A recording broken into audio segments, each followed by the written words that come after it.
Hello and welcome to the Asbury Golf Club, and welcome to Meandmygolf TV, the best in online instruction.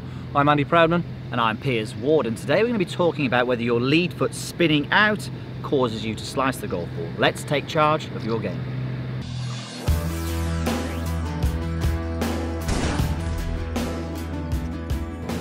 Okay, it is the weekend and the course here at the Asbury is looking really good, Piers. Amazing, yes, really good. Come on, let's go and play golf. So we're answering a question today from YouTube, and this is from Klein007 asking about how we can stop his push. Maybe a bit of a slice, he's not quite sure. Now Klein is a baseball player, he's had 15 years of playing baseball, and he's having trouble, and he's noticed, or I think his dad's noticed, that his lead foot turns out in the downswing and ends up facing the target in his after his shot, and he thinks that's causing his sort of poor shot to the right. So hopefully today, Klein, we'll give you a couple of ideas why we think you're slicing, or why we think that ball's going to the right, and talk a little bit about your lead foot and whether it's a good idea to maybe stop that or actually let it continue to do that. So Piers, let's talk about the lead foot first. Okay, so can it cause a slice or the push? Yes, it can. It can. I mean, it depends on how you disassociate your upper body from your lower body, but I think what we're saying is here that the the left foot in his downswing is spinning out towards the target. I mean, obviously it looks like there's a lack of stability on there, but if you look at the long drive guys, you know, who can maybe hit a draw, they don't struggle and they have their foot spinning out like that. So should we limit it?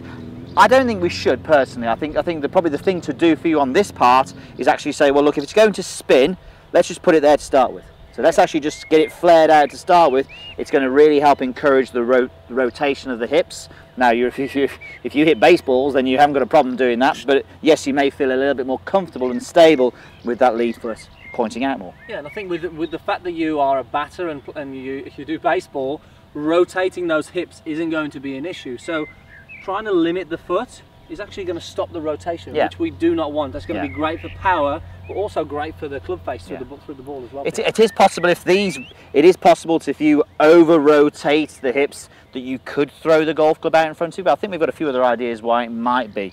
What might be causing a slice. Okay, so let's go through our ideas then, Piers. So just from what Klein's told us about his problem, what do we think that could be causing this, Piers? Okay, now we've got to be really careful because we don't play baseball. We've probably had a few goes at hitting baseball shots, but we're not really experts in that. But if we look at baseballers, so we had a little bit look at some footage, and we can see that the first thing that we see, excuse it, no critiquing please, that we can see that when they're ready to hit, that the hands are very much in front of the body. Now that's okay for most parts of the backswing, but there's obviously a point in the backswing when the hands and arms get more around the body. So obviously having to look for the picture, so your hands are out in front of the body. Maybe in the golf swing we'd want them a little bit more around. So I think we've got to look at your backswing about loading your backswing a little bit better. That's the first thing we need to look at. So the first check is, as opposed to being here then, Klein, you know, are we creating this good load and turn, and are the hands coming behind you enough and more round to help deliver that club on plane? So it could be a plane. I think so. I think there is an element, obviously an element of turning for the neck anyway. There's an element of turning, but yeah, we see those hands out in front a lot. You know, not behind, because obviously if they go too far behind, you're not going to see the ball coming at you, which is going to hurt. So there's the first checkpoint, yeah. Okay. Are we going to get the club more rounded? Are we getting the arms more behind you? That's the first thing to look at.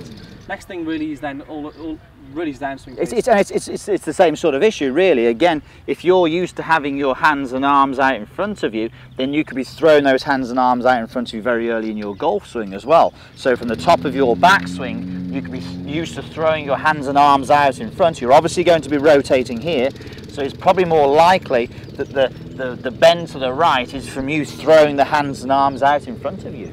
Let's show that from the down the line view, just so we can sort of give you an idea of the swing plane and how that affects the swing plane. So what we're saying is, from the top of the swing, the hands maybe a little bit too much in front of the body, and then if you rotate really hard from there, the club is just going to come over the top and across that plane, and you are going to hit a lot of slices from there.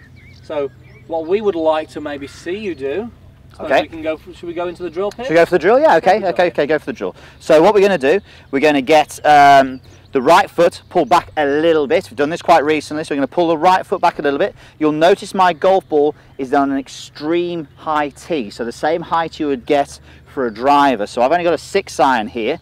Now the objective is, by putting that foot back it's going to allow me to rotate into my backswing. So you'll notice my hands and arms are a lot more around my body now from here. And then on the downswing, my objective is to hit the golf ball, starting it right and getting a little bit of draw on it. Okay, so we start it right and then bend it with a little bit of draw. A bit freaky to start with. So closed stance, offset stance to get the arms around the body, and then from there we've got to bring the club down on this shallow path and then swing out to the right. If you come down on that shallow path and then swing out to the right, we're going to create that draw. So it's really changing, we think, from what it sounds like for yourself, it's changing your path. We think that your club is too much up and across. We want to get a little bit more rounded and swinging a little bit more from the inside, and having that closed stance just creates the room in the backswing, but also creates the room in the downswing then for you to shallow that club out and give you more of that draw shape, which would be nice if you've been slicing it. Okay, that sounds pretty good, doesn't it? Shall I hit a shot? Exactly how to Just got a groundsman there, I've got to bend it round him, so that shouldn't be a problem. So, offset stance, and from here, swing out to the right. Let's give it a go without killing the groundsman. Perfect. Okay, there's a draw. A little bit of a draw on that one, but again, you'll notice a couple of different things when you do this. You'll probably see a little bit more of a shallower strike on the golf ball, but that height and that right to left shape just from being a little bit more under that swing plane. Guarantee if you do come over the top, the first couple of shots you'll go right underneath the golf ball and you'll hit it right on the top of the face and it will hurt a lot. So it's a great way of changing because it makes you it doesn't hurt a lot, by the way, sorry, but it does sting a little bit, but it's a great way of making you lower that ball flight, that contact into the middle of the club. Perfect. Okay, so Klein, hope that helps. Post your comments, we'd love to hear if that is something you're doing. We're sort of guessing really from what you've told us there, but hopefully there's a couple of checkpoints and you can draw something from that will help you correct that ball flight. So, and our limited knowledge on baseball. Sorry about that to our American viewers. So post your comments. Hopefully you guys, again, that's maybe give you something to drill, something to have a go at, and a great drill for you to practice there. So thanks for watching, guys, and we'll see you next time on Meandmygolf TV.